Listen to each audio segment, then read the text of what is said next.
Locked On Jaguars on a Thursday.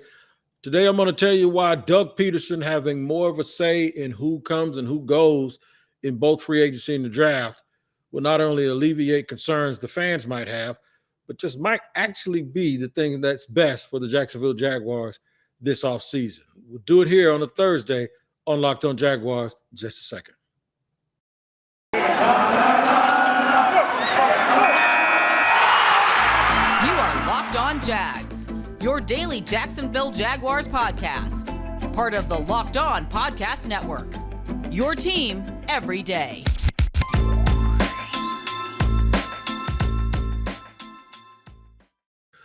What's going on, good people, on a Thursday? It's your man Tony Wiggins here with Locked On Jaguars, and we thank you for making Locked On Jaguars your first listen because we are your team every day, and we are also free on all platforms. We got to let you know that. You don't have to pay for this content. It's free wherever you get your podcast and, of course, on YouTube as well. I want to talk about my continued series on how to build a team, and one of the things that you have to do is you have to know who's in charge. Now, Shad Khan, as you all know, had scheduled or had told everyone that he was going to hire an EVP, which is an executive vice president, to oversee football operations and to probably end up, I would suggest or guess that means that that person would be the tiebreaker, if you will, between what is now an equal division of power, according to those in the organization that are going to make a decision altogether. And that is between Doug Pederson, the head coach, as well as Trent Baalke, the GM. That always sounds good when you say it, but it usually ends up being a very bad idea. And in this case, I think it's a bad idea for a number of reasons. One, when you look at Trent Baalke's track record, it's not very good. Two, he was a mainstay and he was a part of the past two seasons with the Jaguars in which they won a total of 4 games, so that's not good. And three, just it's etched in the mind of the people that it's not a clean slate and it's not a fresh start. The reason why that comes up is because the franchise tag on Cam Robinson that was done a couple of days ago, you hear a lot of people sit and they discuss about, they say, well, maybe they didn't want to do this, or maybe they didn't want to do that, or maybe they didn't want to start over.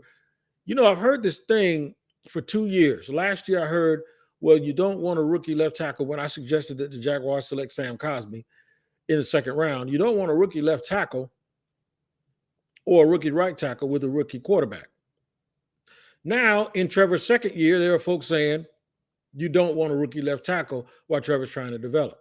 So they continue to push this thing down the road, and it seems like they'll never want ever a rookie right tackle because pretty soon it'll be, why would you want a rookie right tackle protecting your franchise quarterback? If you keep going that way, Trevor Lawrence is never going to probably have a rookie tackle right or left to protect him. If it's good enough for Tom Brady, it's good enough for Aaron Rodgers, because one time David Bakhtiari was a rookie. Tom Brady had Tristan Wirfs. If you look around the league, there have been a bunch of teams that have had rookie left tackles with franchise quarterbacks, guys that are going to the Hall of Fame. At some point, we have to get out of this footballism that we know and start to realize that all of that stuff has no value. And then I'm hearing a lot about this. I'm hearing, it doesn't matter who the Jaguars or where they pick, they're going to screw it up because it's the Jaguars. That is the headache, and that is the hangover that I think it sort of permeates over this franchise. And it's one of the things that it's not a reason why you should change staffs, but it would help the fans. It would have helped the fans a lot if they had the confidence that it was a fresh start. The key is to make sure that that doesn't become a reality within the framework of the team.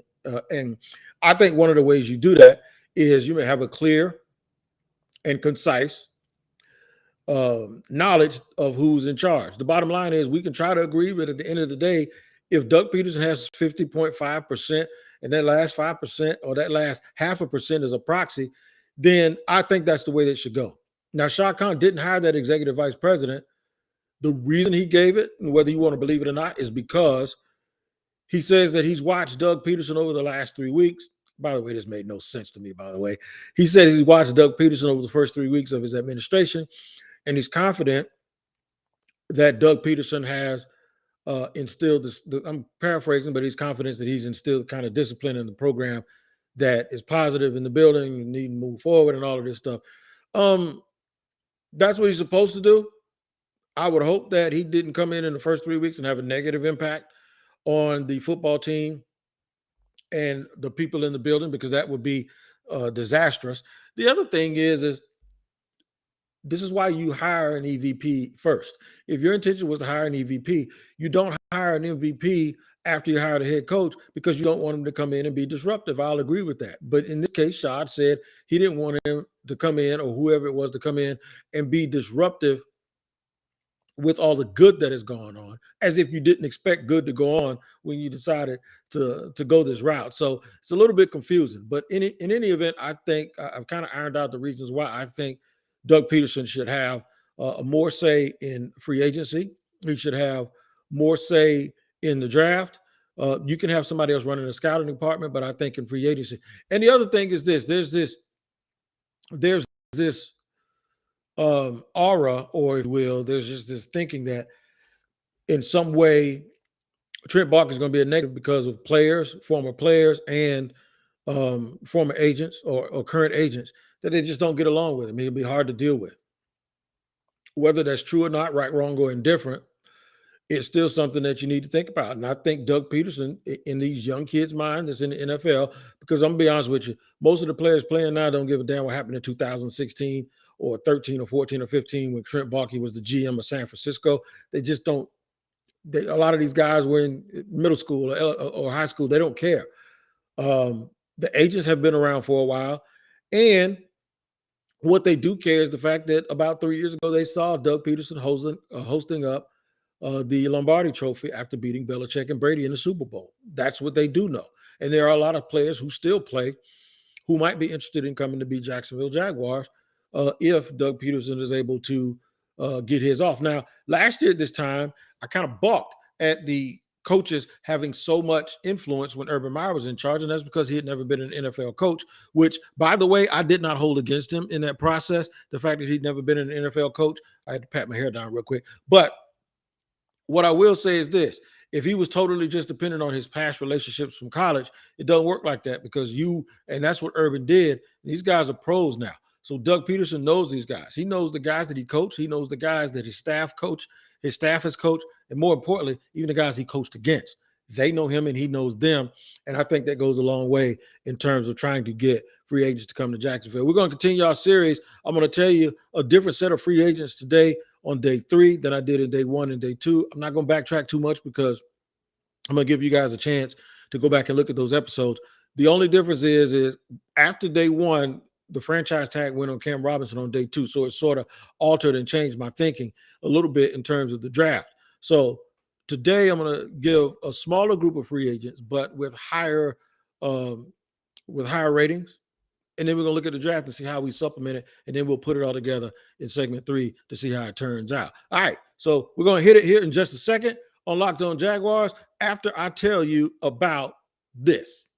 BetOnline, which is the best spot for all your sports scores, podcasts, and news this offseason. That even though football season, as far as playing football, might be over, there's still a lot you can bet on in terms of props when it comes to the draft and who's going to go first and all of that stuff. But basketball is in full steam for both pro and college. So you can still get yours off on betonline.net. From all the latest odds, totals, player performance, props, to where the next fire coach is going to land, betonline.net is the number one spot for all your sports betting needs. And it's not just those sports I mentioned. You can also look for hockey, boxing, and UFC. Great fight coming up very, very soon. And you can check that out too. So head to the website today or use your mobile device to learn more about the trends and action, because BetOnline is where the game starts. And you start right here with us every day on Locked On Jaguars, because you make us your first listen, and we are eternally grateful for that, and because we are your team every day, and we're free on all platforms. So getting to free agency, I decided today, instead of going a little bit with one guy here and then a whole bunch of filler in guys, like one big guy, I'm going to go with 4 big names. The Jaguars have said they're going to be aggressive, so I'm going to call them to the carpet today and see how this works, and can do a little bit of compare and contrast on my own. And I'll allow you to do the same thing if you go back and look at our episodes the last 2 days, and then the one coming tomorrow as well. So free agency, let's go with free agency. As free agency starts, the tampering period starts, I think, in a few days. We've heard rumors of Teron Armstead. For the sake of this exercise, I'm going to assume that they re-signed Cam Robinson to play him at right tackle. They're going to tell Walker Little and Jawan Taylor, get in where you fit in, either at guard or you're both going to be swing tackles. Maybe they looked at the film and they don't really like Terron Armstead like that, and they thought that they could probably do some work with Cam Robinson and see, as long as they pay him, if he wants to play the right side. I'm going to give him Terron Armstead in free agency. I'm a little bit concerned about the fact that he doesn't finish seasons. I'm not concerned about his talent level or his age. I think when he's in the game, he's a very, very good player, close to being a great player. He just has to stay healthy. And I think a lot will go into what his medicals are. And if the Jaguars are still interested and they can outbid people, let's just, for the sake of this, give them Terron Armstead to go along with Cam Robinson. So what that does is you have Brandon Linder, Terron Armstead, Cam Robinson, and maybe you have two guys who don't really look like guards who can challenge Ben Bartch, challenge Tyler Shatley, or challenge whoever you get in the draft to be good. The one thing I can tell you from Doug Pederson, he's had very, very versatile offensive lines. They've been able to move people around and coach them up to play different positions. And I think just like with any coach, having a good line up front is imperative. So I don't think he's going to sleep on that one bit. Philly's had one of the best offensive lines for over a decade now. And he had a large part to do with that, even though he was only there a short period of time. So we're going to go with Terron Armstead along with Cam Robinson, who is franchise tagged. And let's say the Jaguars keep both of those. By the way, if Armstead gets hurt, you can always move Cam back over to left tackle, and then you can plug either Walker Little or Jawan Taylor in at right tackle, and it gives you a lot of versatility. J.C. Jackson. I'm going to go with J.C. Jackson as a corner. Florida boy wanting to come home. The Jags have the money. They're going to play, I believe they're going to play man-to-man, a lot of man-to-man. He can be the slot guy. He's going to start. If you sign him to a big money deal that's going to be about $100 million, you can start him outside and move him into the slot to better utilize Shaq Griffin to keep him out of the slot, because I don't know if he can play it at 6'1", 6'2". J.C. Jackson will be an upgrade to this secondary, and opposite Tyson Campbell would give you I'm serious, it would probably give you one of the 7 or 8 best cornerback tandems in the National Football League, and get back to the days of 2017 and 18 when they had Jalen Ramsey and A.J. Boye. Maybe not quite as good, but still very, very good with a lot of versatility. I'm going to give you another player. I'm going to give you Evan Ingram, who a lot of people, even though he's another guy, you almost don't want to pay for damaged goods, but Doug Pederson should know him straight up because he was in the division with him. Evan Ingram is intriguing because Evan Ingram could be a slot guy, even if he's a tight end. He has that. He has wide receiver ability from the slot. I don't think he can play consistently outside, but because he's a tight end, he's used to running from that spot. And I think at the very least, he could give you a double threat at tight end and be a red zone threat because he sort of remained a little bit healthy last year after being a guy who was very, very, very injury prone his entire career. So what you see here is you see bigger ticket players, but you'll see a least amount of them. Like last year, they signed over 10 guys. They signed double digits players in the offseason, but the problem is none of them were top flight starters. Here, you go with guys that are going to make your team a lot better at key positions. Only 3. If you include Cam Robinson, it's 4. But I think you go with big ticket guys in free agency, and then you use the draft to fill in some holes. So what about that draft? What about said draft? Let me put some drafted players in, and then we're going to do this in segment 2. I'm going to tell you who they are and the rationale for them, and then we'll go into segment 3, and we'll talk about the totality of this day as a whole for the Jaguars of adding players. So once again, Terron Armstead and Cam Robinson are your bookend tackles. J.C. Jackson is your new starting corner on the outside who can slide inside or just follow the best receiver from the other team. And Evan Ingram is your red zone threat, another guy who gives Trevor Lawrence another weapon. So since you addressed it that way, you're probably going to need to address wide receiver in the draft, but you won't do it in the first round. I'm going to still give him Aiden Hutchinson as the number 1 pick to be an edge rusher on the opposite side of Josh Allen, who they believe is the number 1. I think they believe he's better when he has an alpha on the other side. And Hutchinson is a guy that I've kind of heard the Jaguars really, really like. At the beginning of the second round, I'm going to give him Jahan Dotson.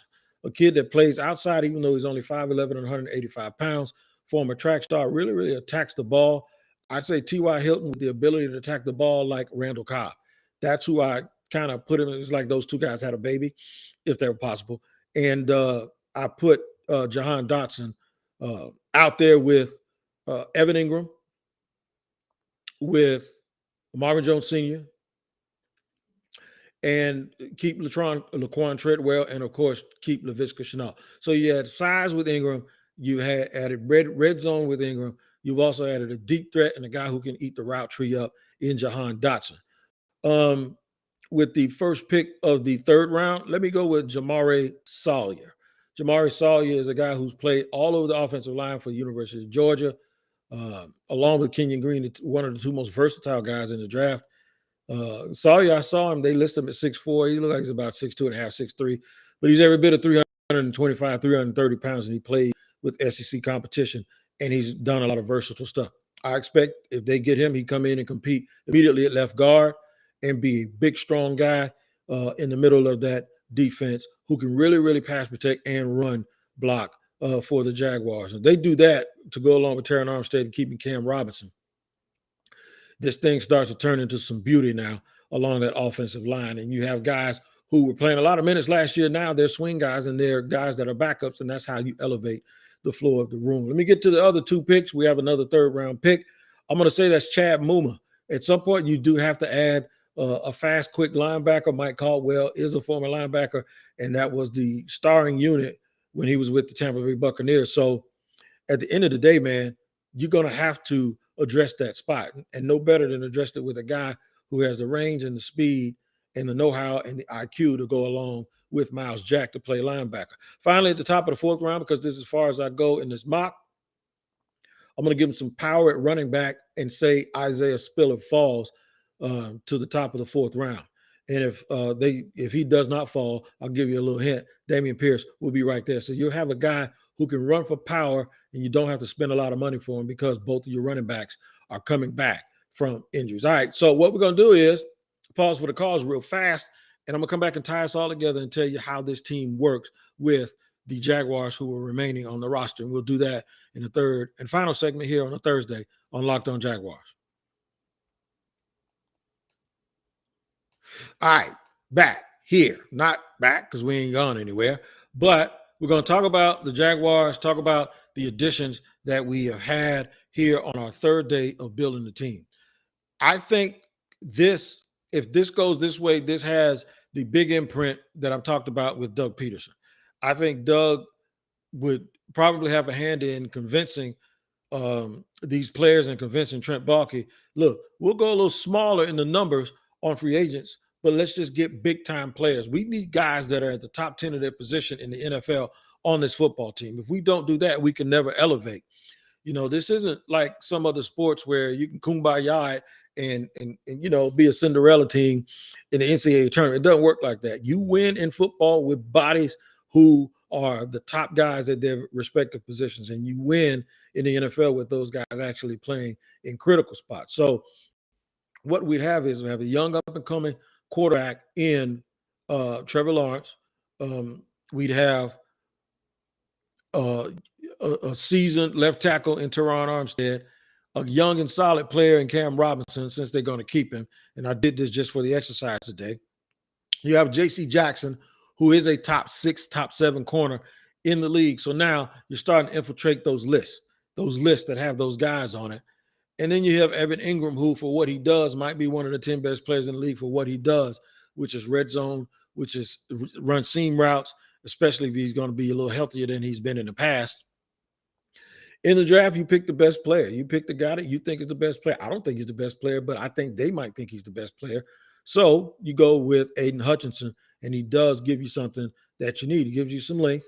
He gives you some hustle, some go hard, extreme confidence, and really an athletic profile that sort of shocked some people at the draft. Jahan Dotson is, I think he's going to be a star in the NFL.